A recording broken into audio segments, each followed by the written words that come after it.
Welcome everybody to another PogChamps recap video. In this one, we are focusing on one man and one man only, and that man is xQc. He's had a crazy run with chess. He was here before the chess boom even began. He did those first early day collaborations with Hikaru, and he's had a bit of a rough road. Obviously, he's the face of this clip. Approach your... No, please don't. It's too soon, Hikaru. We didn't even reach a climax. And ever since then, the fact that he never got frustrated and his community built him back up and allowed him to play chess and to continue enjoying it has been amazing. So today, the spotlight is on him. We are going to look at his 4 games. We're going to begin with the 2 games against Daniel Negreanu and then the 2 games against Pokimane. Here we go. Daniel Negreanu is the favorite of Group B. He's rated 1200, significantly more experienced. And in the first game, he plays e4, xQc plays e5, and Negreanu plays d4. He's already in his preparation. Daniel Negreanu loves the Danish Gambit. He always plays like this. And when black takes, you play c3. If you don't know the Danish Gambit, you want to add a new opening to your toolbox, definitely make sure to check it out. xQc takes the next pawn. Now normally here, white plays knight takes c3, but there is another line, the ultra super duper Danish Gambit, that's not the official name. And basically you go takes and takes. And it's very dangerous because white has these 2 very powerful bishops. Here black has to know the best move. There's a few of them. You've got to know, for example, bishop to b4 is one option. Then there's also this d5 variation. There's a lot of interesting variations to play. But xQc here paused for a moment after the move bishop c4 and played the move knight to f6, which is obviously a very decent move, but it's very dangerous for black after the move e5. And here he was thinking for a while, right? And his logic that he told us in the post-game interview was, a guy wouldn't give me 3 pawns by move 5 if he didn't know what he was doing. And that is how you should play against gambits. You shouldn't get your pieces chased around because your opponent is winning time and getting an attack. For example, right now black has no moves with this knight.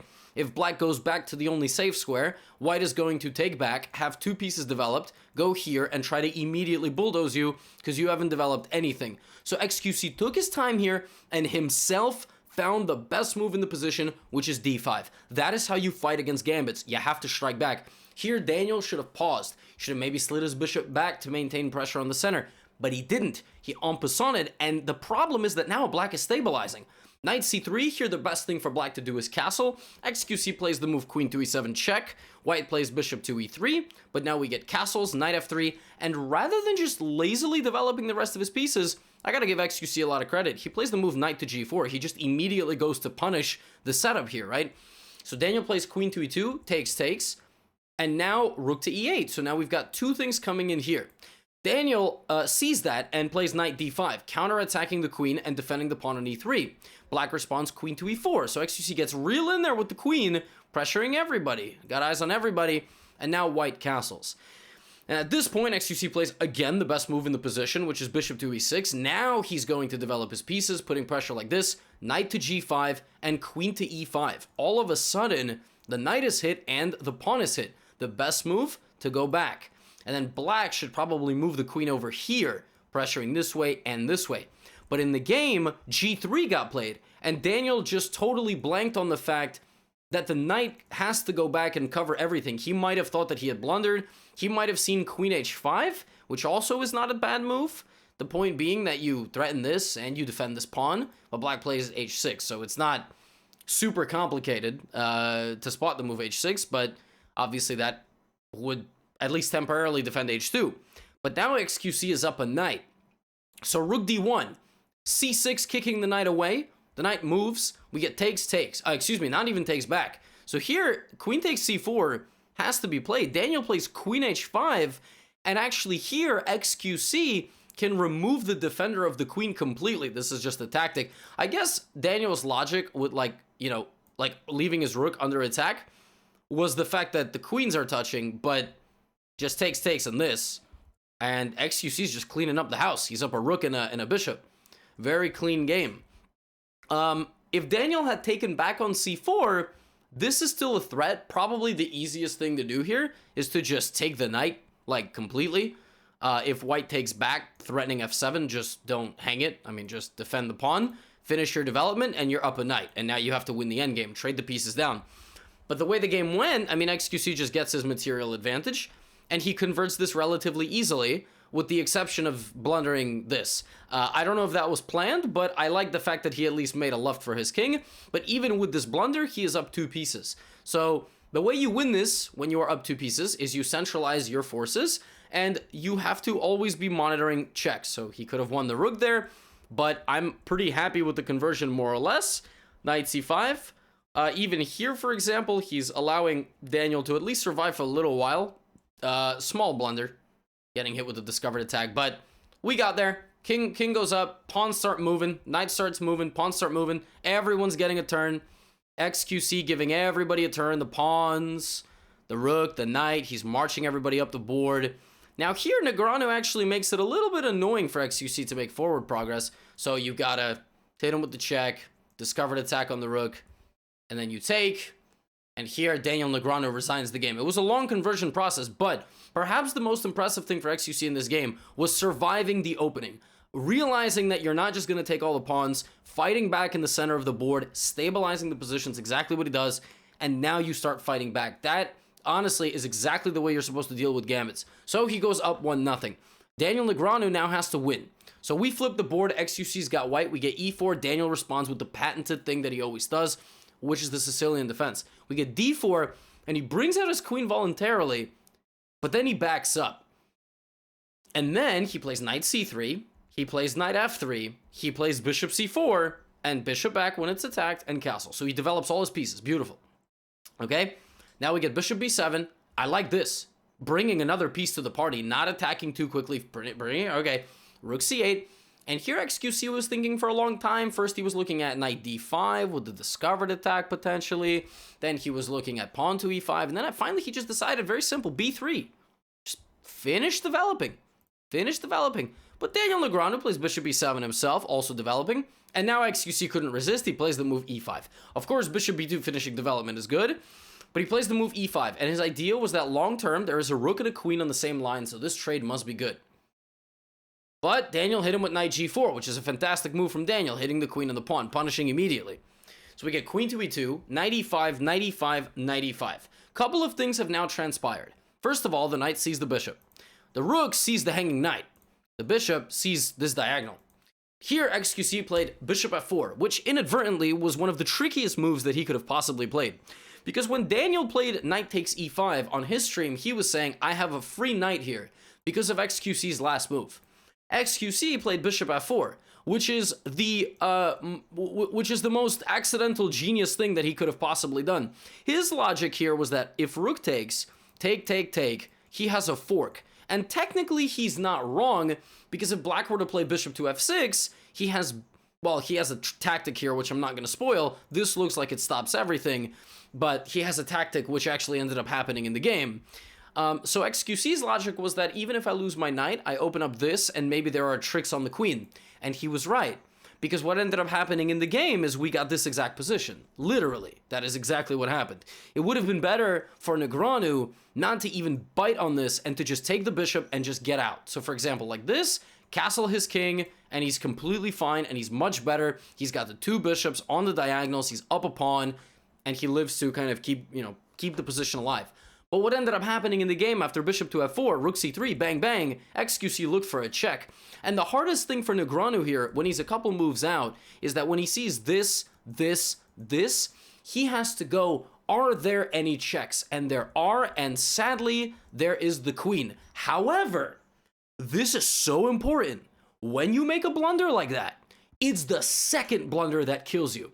It's like that analogy, and I got this from The Art of Learning, great book by Josh Waitzkin. It's when you're crossing the street and you cross it on the wrong moment, you almost get hit by a car. What do? You should get back to the sidewalk. But you get so angry, you stand in the middle of the street and you yell at the driver. And as you're doing that, the second car that doesn't see you comes and hits you. And that's the car that could prove fatal, right? Not the car that almost hits you, right? It's the car that ultimately does. So it's that second blunder you gotta compose, get back to the sidewalk, take a deep breath. Daniel Negreanu, after queen takes b5 check, thought that he was triple forked and the game was over. In reality, he's still up a point of material, and when he moved his king and hung his bishop, he didn't have to do that at all. He could have composed himself and realized, wait, can I just block? Because my rook is guarding. And he could have done that. And if xQc had gone queen before attacking this, the rook just takes, and black is back in the game. If black castles the king, it's game on. You're not going to be able to do it right away, but slowly get to that point. But Daniel was flustered. He was like, damn it, I'm losing everything, and he hung the bishop.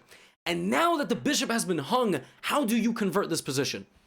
We begin with rook c1. Not the best move. I like to go to the open file, but xQc solidifies the structure. The problem is that Negreanu comes in here with the... And by the way, you see this move? That is the $1 million move in this game, making sure you never get back ranked. Once our rook gets kicked out, we need a second plan. Okay, what are we going to do? Well, when you're up a lot of material, particularly like you have a queen, you need to go for a checkmating attack, or you need to take it to an endgame. In this case, can you go for a checkmating attack? Well, the king is looking kind of weak. Rook d7. xQc teams up the rook and the queen together. At first, he didn't want to play this move because rook f8, and that's what got played in the game. He didn't want to play this. He was looking at it. He's like, I got nothing. The rook is much more active and doesn't let the king get back into the game. And now he found a check. And in this case, it's a really good check. Just because you see a check doesn't mean you have to play it. But in this case, when the king goes here, bang, bang, bang, and you're going to lose a rook. You say, well, why didn't Negreanu just go here? It's not so simple. You're still getting mated. Because, for example, I can check you with a pawn, for example. I also can go queen e3, for example. And if you go back, actually, I guess queen e3, king f6, we would have to repeat. So no, I stand corrected. h4. And the point being that after king takes, it's a new fork. It's not a diagonal fork, but it's this. So you always need to look for these checks. And if the king goes back here, it's like, oh, I'm so smart. Nah, you're dumber than you were before. You just get mated. So h4, that little pawn check deflection. So king g6, xQc wins the rook. Now he moves the pawn up to make some extra space for his king. And he realizes he can get in there with the queen, g6, picks that up. That whole idea of infiltrating with the rook, very nice. Activate all your pieces. And it was right here that he could have taken the bishop, but he decided to throw in another check. Daniel Negreanu resigned, and xQc, the 1,070 rated player, upsets the 1,227, far more experienced player, doing all the preparation, 2-0. Daniel was lamenting his play. He did say he didn't feel like he played too great.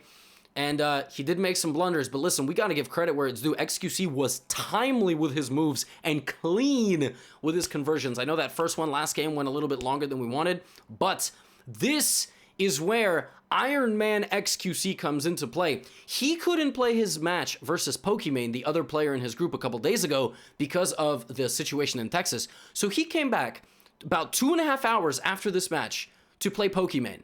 And the current standings, Pokimane earlier in the day defeated Rubius, okay? So if she beats xQc in this match, she could potentially tie for first in the section. God knows what is going to happen. So let's see. xQc begins with e4, e6. Knight f3, d5. Take, bishop b5 check. So first things first. In the French defense, honestly, the best thing to do, you got to put 2 pawns in the center. The problem with knight to f3 is that you don't have any central occupiers. xQc has to go here, and this is just a lesson for all of you. Occupy the center with pawns. It's the easiest thing to do, then develop your bishops. Don't just give useless checks, because black can go here, or even block with the pawn. In this case, castle's good. Now, again, occupy the center with the pawn. Okay, fine. xQc is playing a little bit more passively, but he finishes his development, and then takes on f6. Knight takes f6, and now the knight goes to e4. Of course, here, the players can trade. Pokimane just castles. White plays takes, and rook e1. So what is the current status of this position? Who is better here? Obviously, it's about equal. Both sides have identical pawn structures. They have identically safe kings, knight versus bishop. But when you have what's called a knight versus bishop position, ideally in situations where it's literally just knight versus bishop, one of the pieces can go on an entirely separate color complex than the other. This bishop sees half the board. The knight sees the whole board, just slower. The bishop can see across the other side if it opens. The knight needs a little bit more time, but the knight needs to get a light squared home, because on that square, it's going to dominate the board. Can you imagine a position where the knight stands there and is defended by a pawn? It's amazing. It's called an octopus knight because it controls 8 squares around the center. So rook e8, how do you do that? You're going to have to reroute backwards. It's a very difficult position to play, because also here, there's no pawn breaks. So xQc trades, queen d2, queen e7, centralizes his other rook. Pokimane plays queen d6. Both players need a little bit of space for their king. So I like what xQc does here. He plays queen e2 and maybe sets up a back rank checkmating possibility in the future. Now here, disaster strikes, because he comes out with a very creative idea, which in this case doesn't work. He sees that if the queen no longer controls that square, he has queen to a8, sacrificing the queen, and it's mate. So he plays g4. If queen takes, he's gonna mate. Except, it's a check. Uh-oh. So king to f1, queen back to d7, and now knight to e5. Poki plays check here, and this was perhaps xQc's worst moment of the day. But sometimes in chess, we need a little bit of luck. Here, if Poki had realized that she could literally, and by the way, up to this point, great game by Poki. Can we just acknowledge that? 690, playing this well? Come on, it's a joke. It's incredible chess from her. She played the move bishop takes e5, which is understandable, but rook e8 would have been a disaster, because then xQc has to play f4, otherwise he's going to lose the knight.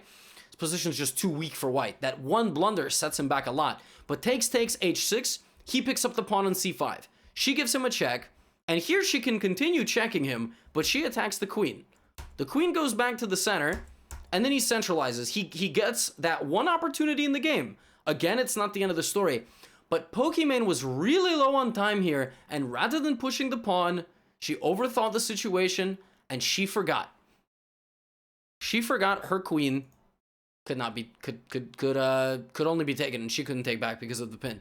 So xQc, in this game in particular, probably had his worst spot after that g4 blunder, but one blunder, he kept with it, he stabilized, he ends up the queen up, and very kind of seamless conversion, Pokimane resigns.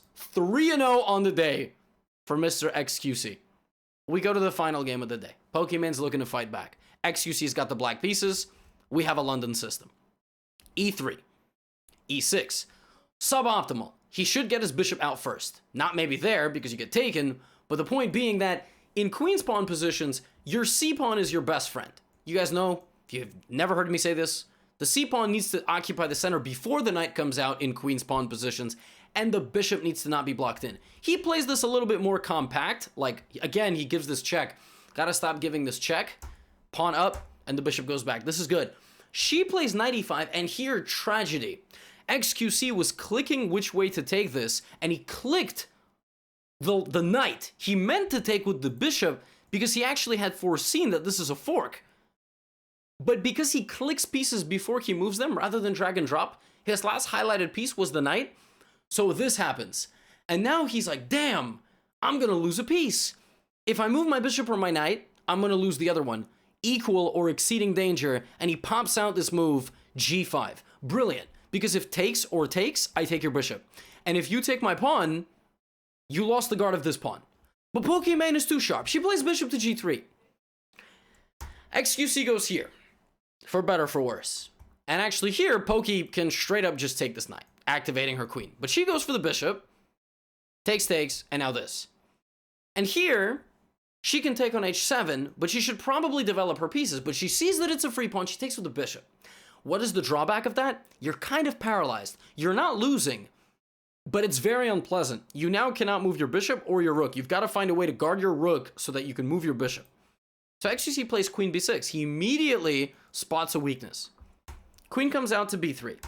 He trades and then plays this move e5. It's a brilliant move. And again, it's the drawback of blocking in your bishop early. e5. Point being, bishop f5. He wants to hit like this. At this point, white has basically one move. I guess white could go e4 to stop bishop f5. But white also has to move the rook up like here. Why? Because it's a very creative idea. Bishop g6. You can't take my bishop because your rook is hanging, and if you take, I'm safe. Ridiculous idea, but do keep this in mind. If you're ever pinned like this, bring your piece up a little bit to the square so that you can bring back the piece, knight or bishop, and guard your own rook, okay? So, A takes b3, e5, e4, right? Played in the game, de4, knight d2, and now he spots it instantly. And here, Pokimane has to take. You say, well, but bang, bang. No, not bang, bang. Bang, but not bang, bang. Just one bang. Which in some cases is good, some cases bad, but in this case, you only get one bang. Knight comes back and blocks. Poki missed that. And she played f3, and now x takes like this. It actually would have been maybe slightly better for him not to pin himself. Maybe he should have taken with the rook, but he fights back instantly and gets the bishop. Now we get pawn takes, long castles activating the rook. She also long castles. She could have taken on a7. Yes, he would have had to go here. But long castles, and now rook d3, infiltrating with the rook. Knight comes out to c4. He takes. He forgot. He thought that the rook would take, and then he's unpinned. Oh, unpinned. But he forgot about this. And at this point, he got flustered. He's like, damn, I can't believe that. I can't move my bishop. I can't move my rook. What do I do? Oh, man. Should I go and attack the knight? And then he calmed down for a second. He realized, this is hanging. Let me stabilize. And 10 seconds after he plays the move f6, he goes, oh, I could have went rook d8. So he was looking, what if the king goes here? Oh, then I have check and I'm winning. I can move my bishop if it's check, and then I don't lose my rook. But when he played f6, he was like, oh, I could have moved my rook. And now Poki had to move out of the way. But she didn't realize, now he goes check, and then he takes, and now he's back in the game. Watch, he brings his only weakness forward. g4, he doesn't just snap take, he keeps his pawns together. He doesn't get them in the way of each other. Plays pawn to f4. Knight f5, he can trade, but he scoops up the pawn, and now has two connected passed pawns, and he's going to try to push them. Knight e7 check. Moves his king over. Rook to g6, Poki's about to hunt down his pawns. So he plays the move, oh, I skipped ahead. Spoiler alert. Spoiler alert. Forget you ever saw that. Right? So f3 check. King f2. And at this point, he realized that if he brings in his rook to attack the king, his back rank is exposed. He realized this with about 30 seconds on the clock.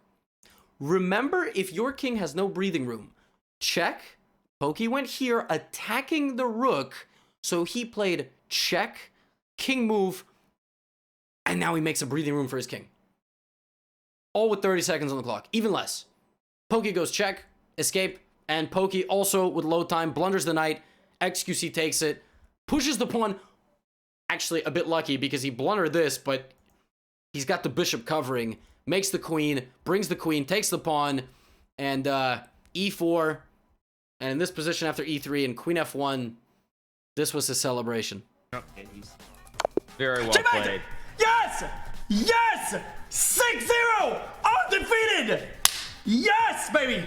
So our man xQc finished today 4-0. Most of the games, he was doing quite well. A few of them very back and forth. And obviously in that first game against Pokimane, a very one moment he might have been losing. But overall, what a comeback. He wins his section 6-0 with 9 points. He moves on to face the second seed of Group A, who is Sardosh, who's going to be waiting for him, and it's going to be a very tough matchup for xQc. Sardosh is 1400 after all. But can we just give a little bit of credit to this man? He overcame being kind of the meme, the most watched clip of 2020, this catastrophe which ended up happening to him in 6 moves. Most of us, if we're being honest with ourselves, would have quit chess. We would have thrown something out of a window and not in a throw it out the window competition that we enrolled in. So his ability to overcome that, his ability to play chess for fun, find the fun in it, and have his community kind of uphold him, come back time and time again, and now he's in the champions bracket after what happened in that first event. He's got my respect. He's got my respect, and frankly, he should have your respect as well. All of us could learn how to overcome those bad emotions that we experience when we lose, when we don't hit our goals, when we lose rating, when we're trying to gain it. So kudos to xQc, and we'll see him in the champions bracket.